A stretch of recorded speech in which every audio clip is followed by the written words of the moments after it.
তিনি স্পষ্টভাবে বলে দিয়েছেন।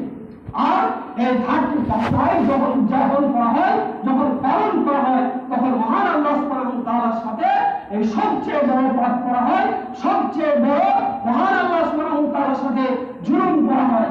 তারপরে বাদ্যযন্ত্র, গান বাজনা দিয়ে সেই রাতকে পালন করা হয়, যেটা নবী মুহাম্মদ রাসূলুল্লাহ সাল্লাল্লাহু আলাইহি ওয়াসাল্লাম চিরতরের জন্য হারাম বলে ঘোষণা করে দিয়েছেন।